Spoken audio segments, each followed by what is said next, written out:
In a small, dusty village nestled deep in the heart of Uganda, where tradition ruled louder than the whispers of progress, there lived a quiet girl named Amina. She had just turned 18, barely out of school, with dreams still fresh in her eyes. Her skin was the shade of roasted coffee beans, smooth and untouched by life's harsher winds. Her hair, always braided neatly by her mother's hands, smelled of shea butter and sweet oils. Amina was known for her silence, never loud, never seen doing anything wrong. People said she was raised well, too well for the kind of storm that was about to come. Amina's father, Chief Abbo, was a respected man in the village, but respect didn't feed a family of 9. The land hadn't been kind for years, and his debts were beginning to hang like a curse over his household.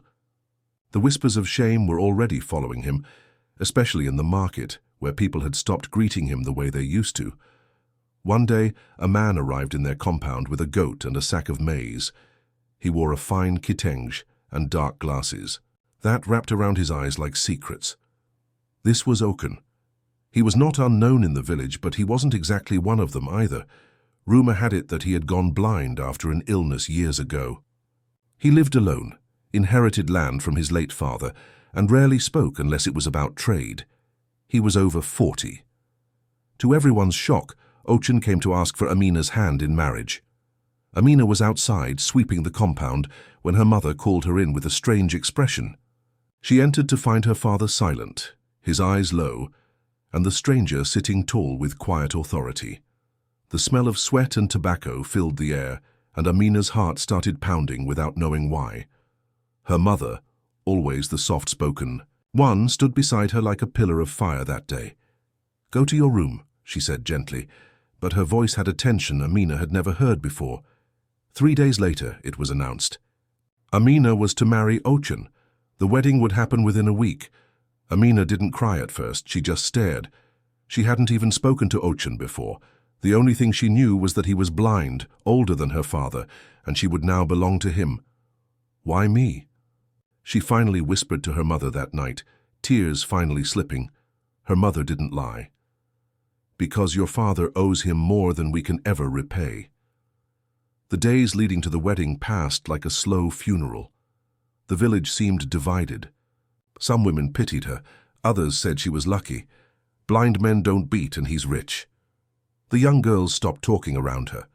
The boys who once smiled now looked away. The wedding day arrived, and Amina's legs trembled in her white dress, a borrowed one, already worn by 2 other brides before her. She didn't look in the mirror. She didn't want to see herself. Ochen stood straight despite his blindness. His presence was solid, silent like a wall. He didn't smile. He didn't touch her during the ceremony.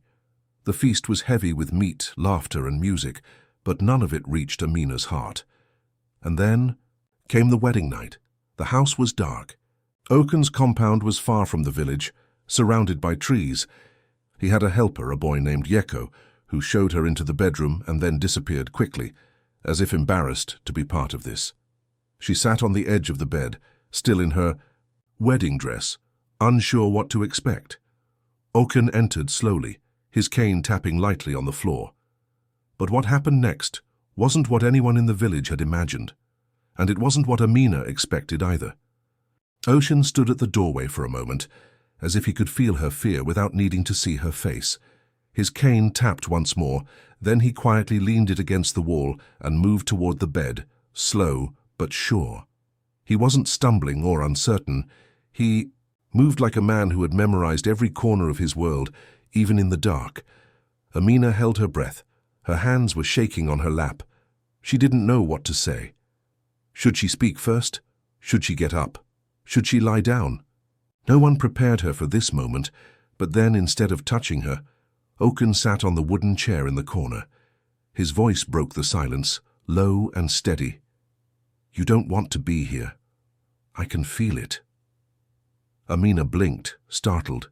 She looked up at him, unsure if he was angry or sad. He continued, "They gave you to me like a gift, but I never asked for a frightened girl." Amina didn't know what to say. Her throat felt tight, as if her voice was stuck somewhere between her heart and her stomach. "I paid your father's debt," Oken said, "not to own you, but to settle an old score. I expected a thank you, maybe a handshake. Not this. There was no bitterness in his voice, just something that sounded like regret mixed with tiredness. You think I wanted this? Amina whispered finally. You think I had a choice? No, he replied. That's what I'm trying to tell you. Neither of us did. A long silence stretched between them. I know what the village says, he added. They think I'm old, broken, that a blind man is half a man, maybe even less. But I still have pride, Amina. I won't force a girl to share my bed like she's been sold. Amina's shoulders dropped. Something inside her softened. Not comfort, not trust, but something that made the tightness ease just a little. You can sleep here, Ochin said. I'll sleep outside tonight. Her eyes widened. But it's your house. He stood up slowly. It's your house now too, but you don't owe me anything. Not tonight. Not ever. Unless you choose to. Before she could say another word, he turned and walked out. The door didn't slam. He didn't make a sound of protest or frustration. He simply disappeared into the quiet night. Amina sat there for a long time, staring at the door. Her hands were no longer shaking. She lay down on the bed eventually, not as a wife but as a girl trying to make sense of a world that had just shifted beneath her feet. The mattress was rough. The blanket smelled like old wood and herbs. But for the first time that week she slept. The next morning the village was buzzing. Some were waiting to hear about the night, expecting gossip, drama, scandal. But nothing leaked. Not a word from Oken. Not a word from Amina. Yeko, the helper boy, noticed something odd, though. When Amina woke up, she stepped outside and helped Oken boil water for tea. Not a wife's duty, just a gesture. And for the first time in years, someone heard Ochin laugh. It was small, quick, but real, and it was just the beginning. The sun had barely risen when Amina stood beside Ochin, her feet bare on the cool earth, watching steam rise from the kettle. He poured the boiling water slowly, his hands steady, as if his blindness sharpened every other sense. She didn't speak right away. Neither did he. But there was a strange peace in the silence between them, one that didn't need filling. The tea was simple. Black leaves steeped strong, no sugar, no milk. He offered her the first cup without a word. She took it with both hands, unsure why. Her chest felt lighter than it had in days. Do you want to go back? He asked, still not facing her. Back where? She replied. To your father's house. She hesitated. That house once warm and loud with siblings and her mother's. Laughter now felt like a place of quiet betrayal. Her mother had looked away too easily. Her father had not once asked her opinion. He had spoken as if she were grain to be measured, exchanged, settled. I don't think they'd take me back, she said, voice low. You'd be surprised what people do when they realize they've lost something, Ochin said. Amina glanced at him. She couldn't tell if it was a warning or a truth. Maybe both. He stood and moved toward the garden. It wasn't large. Just a few rows of cassava and maize, some ground nuts. Amina followed without thinking, watching as he felt the plants touching the leaves to judge their health. Do you come here every morning? She asked. Every day since my father died. He said if I ever stopped working the land, I'd lose myself. And have you? She asked quietly. He paused for a moment. Some days, but I find myself again. One small thing at a time. It was strange, the way she listened. She had been raised to fear silence in men. She was told it often, meant danger. But Oken's silence was different. It didn't hide threats. It hid thoughts, reflections, memories he hadn't shared with anyone for years. The days passed slowly, but something unexpected began to grow. Not love, not yet, but a rhythm. She cooked small meals. He cleaned his tools. They sat in the evenings and drank water under the mango tree, where the air was cooler and stars poked through the leaves like shy eyes. But the village didn't stay quiet. Whispers began again. She hasn't left him yet. Maybe he bewitched her. No man lets a woman sleep alone unless he's hiding something. Amina heard it all at the well. The words weren't said to her face, but they didn't have to be. They stuck to her like dust, impossible to shake. Off one afternoon, she returned home to find her father waiting outside the compound. He looked older, thinner. His robe was cleaner than usual, maybe out of shame, maybe out of guilt. I came to see if you're... Safe, he said, eyes darting. Toward the house I am, she answered plainly. He looked at her for a long moment. He's not using you? She narrowed her eyes. You gave me away like I was a sack of beans. Why do you care now? His mouth opened, but no words came. He looked past her at the walls, the trees, the dry earth beneath his sandals. You were my daughter, he said quietly. I still am, she replied. But I'm also more than that now. He left without another word. Later that night, Amina sat outside while Ochin tended the fire. She told him about the visit. Do you regret staying? He asked, not as a husband, but as a man trying to understand the strange, heavy world around them. I don't know, she said honestly. But I don't feel owned. Not here. Not by you. He nodded once. And for the first time since she had arrived, she saw something different in him. Softness behind the strong jaw, sadness behind the calm voice. He wasn't just blind. He had been wounded too by years of distance, of being feared, of being misunderstood. And slowly Amina realized, maybe neither of them had chosen this life. But maybe they could choose how to live it now, together or not. But it would be their choice. The rainy season crept in slowly, dark clouds hanging over the village like unsaid words. The air grew heavy with moisture, and the red earth turned into soft mud beneath the villagers' feet. Most people stayed indoors during the longer showers, but Amina had grown to enjoy them. She'd sit near the small window, watching the rain slide down like tears on old glass. Life with Ochin had settled into something that didn't feel like marriage, not yet, but it wasn't unfamiliar anymore. They had a rhythm and understanding. He never touched her without asking, he never raised his voice, and most days he barely asked anything at all. Yet somehow his quiet presence made the house feel stable, but the outside world refused to match that peace. It began with the elders. One morning a young boy came running to the compound. The council wants to see both of you, he said, panting. Amina froze. She looked over at Ochin, who stood near the water pot, face unreadable. What for? She asked. The boy shrugged. They didn't say, just come. When they arrived at the council hut, the air was thick with tension. 5 elders sat in a half circle, their expressions grave. Chief Abo, Amina's father, stood behind them, arms crossed. He didn't meet her eyes. Amina, one of the elders said, you've been living with Ochin for over 2 months, yet the village sees no signs of a proper union, no child, no bride price returned, no ceremony of completion. Amina's heart tightened. She glanced at Ochin, but he gave her a small nod, as if to say, speak if you want, or don't. I didn't ask for this marriage, she said, voice steady. But I've stayed. I work. I cook. I care for the house. What more do you want from me? The second elder leaned forward. A woman's place is with her husband, in full, not just under his roof. Has he refused to be with you? Amina's cheeks burned.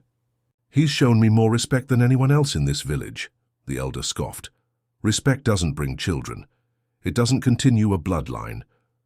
Now Ochin spoke, his voice calm but firm. Is this council more interested in our intimacy than our well-being? An uncomfortable silence followed. Abo finally stepped forward. This is not what I intended, Ochin. I gave you my daughter to settle debt, yes, but not for her to become your servant. Ochin tilted his head. And what did you think she would become, my reward? The words hit like stones. She's not a wife. Abo snapped. Not if you haven't taken her as one? Amina stepped forward then, fists clenched. Maybe that makes him more of a man than you ever were. Gasps spread across the room. Even the elders didn't expect that. But she didn't. Stop. You gave me away like property. He's the only one who's treated me like a person. You talk about bloodlines and tradition, but you don't talk about choice or dignity. Ochin reached out and gently touched her arm, just for a second, to remind her she didn't have to carry this alone. I will not return her, he said, but I will not touch her without her will. If the village cannot respect that, then let it shame itself, not us. The meeting ended in tension. Nothing was resolved. But something changed. Word spread fast. Amina, the quiet girl, had spoken back, and not just to anyone, to the council, to her father. Some women looked at her with awe, others with disapproval. The men mostly avoided eye contact, even the younger. Girls began whispering her name with a new kind of curiosity. That evening, Ochin and Amina sat under the mango tree again. The rain had passed, leaving the world smelling of wet leaves and fresh beginnings. "You didn't have to defend me," he said. "I wasn't defending you," she replied. "I was defending myself." He gave a soft laugh. "Even better." She looked at him then, really looked. His blindness didn't make him small, it made him quiet, sure, but not weak. He had strength, the kind that didn't need to dominate to be known. "I want to choose," she said suddenly. "Not because they want it, but because I do." Ochin turned slightly toward her. "Choose what?" "You." He didn't speak for a long time, but his hand found hers in the dark. No force, no pressure, just presence. And for the first time, Amina felt what real freedom might taste like. The next morning brought a strange stillness to the village, like the calm after a storm that never quite passed. People stared longer at Amina when she walked through the market, not with pity this time, but with something else. Wonder, judgment, maybe fear. She didn't flinch anymore. She bought tomatoes from Mama Kazi, the loud widow who usually had something to say about everyone. "You speak like a man now," Mama Kazi said, handing over the basket. "No," Amina replied, eyes steady. "I speak like someone who's done being silent." The woman laughed, surprised. You're not like your mother." She would have swallowed her tongue before raising her voice to a man. Amina gave a small smile. Maybe that's the problem. Back home, Ochin was preparing the garden for new seeds. The rains had softened the soil, and he could feel it, with his bare hands kneading the dirt like dough. He paused when she approached. "I was thinking," she said, setting down the basket. "We could grow okra." He raised a brow. "You like okra?" "I hate it," she smirked. "But you like it, and I'm trying this thing now, where I care what someone else wants." He chuckled. "I don't want a wife who grows things. She hates." "Too late," she said, sitting beside him, digging into the soil with her hands. They planted in silence for a while. The air smelled of wet earth and distant wood smoke. Later that week, Amina found herself sitting with the other women outside the well, something she hadn't done in weeks. She listened as they spoke about their husbands, about cooking, about their children. One woman, Nabira, looked at her with narrowed eyes. "So, it's true then? You sleep in the same bed now?" Amina sipped from her gourd of water before answering. "That's between me and him." Nabira clicked her tongue. "You act high now, just because your blind man has manners." "No," Amina replied, "because I have a mind." It wasn't a fight, just a statement. But it stung the air. The women were quiet for a moment before one of the older ones spoke softly, almost like she was talking to herself. "I wish I had spoken back when I was young. Maybe things would be different now." That night, Amina lit the small oil lamp and looked around the house. It still had Ochin's father's furniture, old, strong and rough. But there were new things now too. A shelf she had built, a curtain she had sewn. Little marks of her hand, her voice, her choice. As she placed bowls on the table for dinner, Ochin asked quietly, "Are you happy?" She paused. "No," she said, honestly. "But I'm getting closer." He nodded slowly. "Me too." They ate quietly. It wasn't romantic. It wasn't some sudden passion, but there was peace in it, and something deeper growing under the surface. Something earned. But peace doesn't sit long in a place where tradition feels threatened. 3 nights later, a visitor came. Amina opened the door to find her uncle, Mutebi, standing tall, wrapped in a red cloak that reeked of arrogance. He didn't greet her. "Tell your husband we need to talk," he said coldly. She didn't move. "He's not your concern anymore." "He is now," Mutebi said, stepping forward. "Your father has asked me to take over the matter. If your marriage won't fulfill tradition, we will end it." Amina didn't blink. "I'm not going anywhere." Mutebi laughed. "You think your word means anything? You're a girl." "No," came a voice from behind her. Oken stood in the doorway now. She's not just a girl, she's my partner. Mutebi looked stunned. You have no eyes, and she has no obedience. This isn't a marriage, it's an insult. Then be insulted, Ochen said calmly. But... Do it outside my home. Mutebi spat on the ground and turned sharply. You'll regret this, Pride, both of you. When he left, the night felt heavier. Amina closed the door slowly. They won't stop. I know, Ochen said, but neither will we. She walked to him and took his hand again, not because she was told, not because she had to, but because she wanted to. That was enough. 3 days after Mutebi's threat, a letter arrived at their door. It wasn't written on fine paper or folded neatly. It was a piece of torn notebook paper, smeared with charcoal, and the handwriting was hard and rushed. You have 1 week to make her your wife in full, or we'll come and take her back. No name, no signature. But it didn't need one. Amina read it twice and folded it slowly, her fingers trembling just slightly. Ochen didn't ask what it said. He didn't need to. He could feel it in the air, in the way her footsteps got heavier, her voice quieter. But she handed him the paper anyway.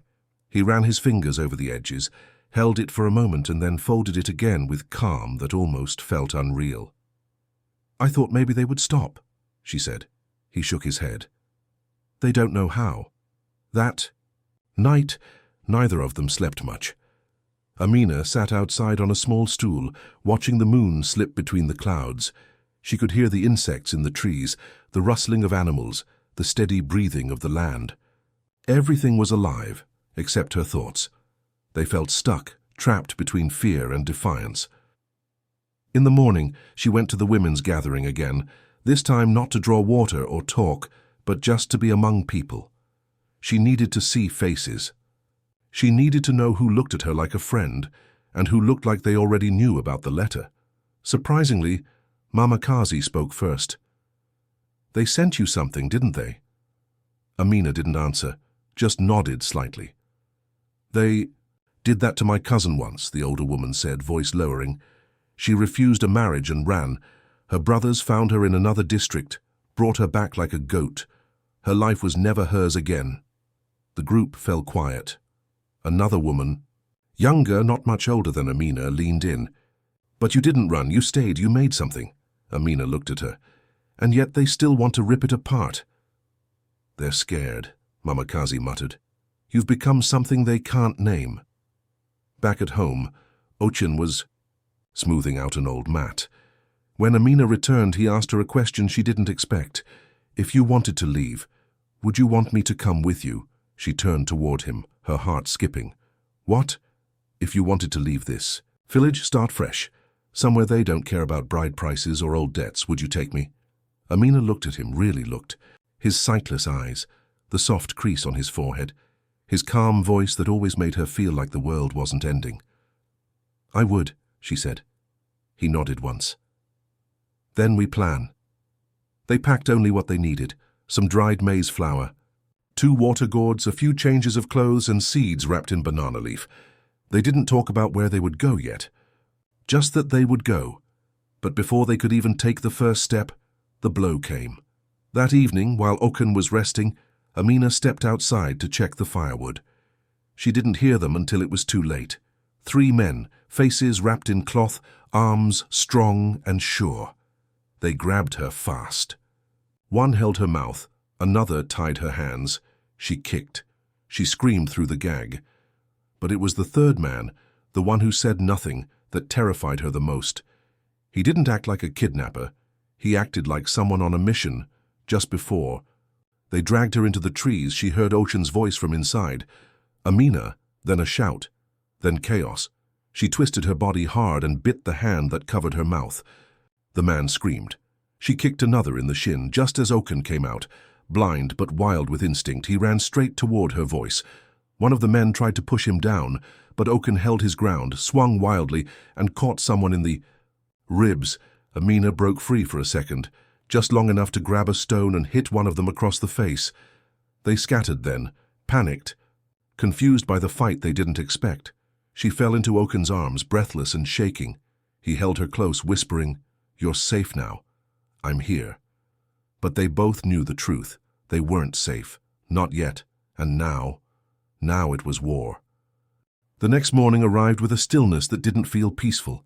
It felt like the air itself was holding its breath. Amina sat on the edge of the mat, knees pulled to her chest, watching as Okan moved around the compound. His cane tapped, the ground rhythmically, steady as always. But she could see it now. His shoulders were tighter, his steps just a little faster. The calm in him had cracks now. Neither of them spoke about the night before. They didn't need to. The bruises on her arms and the blood on Okan's knuckles had already said everything. They knew who had sent the men. Even without names, even without faces, they knew. Her father, her uncle, maybe even others who had once smiled at her like she belonged. The betrayal ran deeper than blood. Ochen placed a pot of water over the fire and sat across from her. The silence stretched long until finally Amina whispered, "What now?" He didn't answer right away. The fire popped softly between them. "We can't run anymore," he said. "Not because we can't, but because we shouldn't." She looked up at him. "You want to fight them?" "No," he said gently. "I want to face them. Let the whole village see what they're trying to destroy." That afternoon, Amina walked with Ochen into the heart of the village, hand in broad daylight. People stopped what they were doing. Markets quieted, doors cracked open. Children whispered. They didn't speak until they reached the center tree where disputes were settled. Stories were shared, and history was made. Amina stood tall. Her voice rang out clearer than it ever had. "My name is Amina Abo," she began. "I was given away without my will. I was married without consent, and now I'm being hunted for choosing my own life." Murmurs rippled through the crowd. Eyes widened, faces turned. "I did not run," she continued. "I stayed. I worked. I lived with honor, and I chose to love the man you all rejected." She reached for Oken's hand, holding it up beside her. "This man who cannot see your faces has seen more of me than any of you ever did. He has never raised a hand to me, never forced me. He waited until I said yes." Her voice wavered then, but she didn't stop. "And because of that, some of you sent men to harm me, to drag me back like an object. Well, I'm not going, not back, not down, not silent." Someone in the crowd spoke up. "You shame your family." "I am the shame they tried to bury," she replied sharply. "But I'm also the seed that grew anyway." Silence fell again, heavier this time. Then from the back, an older woman, wrinkled, slow, with a stick in hand, stepped forward. It was Oken's aunt, Mama Naka. She had barely spoken to Amina since the wedding, but now she placed her hand on Amina's shoulder. "My brother's son is no fool," she said. "And this girl has more spine than half the men in this village. If this is what marriage looks like now, then maybe we should stop forcing girls into graves with rings." A gasp rippled through the crowd. Some laughed nervously. Others turned away. But a few, just a few, nodded. It wasn't a revolution, but it was something. Later that evening, Ochen and Amina sat under the mango tree again. For the first time in weeks, she leaned against him fully, head on his shoulder. "You were brave today," he said. "I'm tired," she whispered. He nodded. "Then rest, I'll stay awake," and he did. Long into the night, while she slept beside him, Oken sat quietly, listening, breathing, feeling the weight of a village shift. Inch by inch, he had always lived in the dark, but now for the first time the darkness wasn't lonely. The morning after the village gathering, the air felt different. The silence wasn't heavy anymore. It was waiting, watching. No one came to their compound with threats, no more letters, no more messengers sent under false concern. It was as if the village was holding its tongue, unsure of what to do with the woman who refused to be broken, and the blind man who'd never stopped standing. Ochen was at the far edge of the garden, gently tying up the growing okra plants. Amina watched him from the doorway. He had dirt on his hands and sweat on his forehead, but his movements were calm. Every now and then he'd pause and lift his head slightly, as if feeling the wind change direction. Amina walked out to him, barefoot, letting her toes sink into the warm soil. She didn't say anything, just helped him. "I used to think I Would never marry, he said quietly after a while. Not because I couldn't, but because I believed no one would ever see me. Not really. Amina pressed her fingers into the earth, grounding herself. And now? Now I wonder if blindness was my blessing. It forced me to feel everything deeper. She smiled softly. Maybe I needed someone who didn't see me with expectations. They finished the garden work and returned to the house. It had changed so much in such little time. There were now signs of life everywhere. Clotheslines swaying with clean fabric, a new stool Amina had carved, pots labeled neatly with dried herbs. The house didn't feel like a stopover anymore. It felt like home. And then, late that afternoon, a visitor arrived. It was her mother. Amina froze when she saw her standing at the gate, holding a small bag in her left hand and her scarf twisted, nervously in the other. She looked tired, older than Amina remembered. Like regret had aged her faster. Oaken didn't move, giving Amina space. Her mother stepped forward. I didn't come to take you back. Amina didn't respond. I heard what you said at the tree. The whole village did. Your father's, he hasn't spoken since, not to me, not to anyone. Amina crossed her arms. And you? What did you feel? Her mother hesitated, then sighed. I felt shame. But not for you. For me. I let them silence. You, I let them sell you. And you became something stronger than I ever was. Amina looked at her mother's face, searching for honesty. And for the first time she saw it there, raw and trembling. I brought you something, her mother said, reaching into her bag and pulling out a folded cloth. It was Amina's old head wrap, sky blue with gold trim, the one she used to wear on market days. It smelled like the old house. I thought maybe you could remember who you were before all this. Amina took it slowly, her fingers brushing against her mother's. I'm not that girl anymore. I know, her mother said, but maybe she's proud of who you became. They stood there a moment longer. Then her mother turned and walked away. Not rushed, not ashamed, just quiet. Later that night, Amina placed the head wrap beside her sleeping mat. She didn't cry, but her chest felt lighter, like a knot had finally come undone. Ochen came in with a candle, sat beside her and took her hand. I think it's time, he said gently. For what? For us. All of it. If you're ready. She looked at him. Really? Looked, not at his eyes which saw nothing, but at the man behind them, the one who had given her space, respect, choice, love. I am, she said softly. There was no ceremony. No speeches, no music, just two people sitting in the stillness of a quiet home, holding hands, and finally stepping into their marriage fully, with peace, with dignity, and with mutual choice. It wasn't a love story the village had expected, but it was real, and that made it powerful. Amina didn't just survive, she became, and beside her Ochen, silent, scarred, strong, had finally been seen.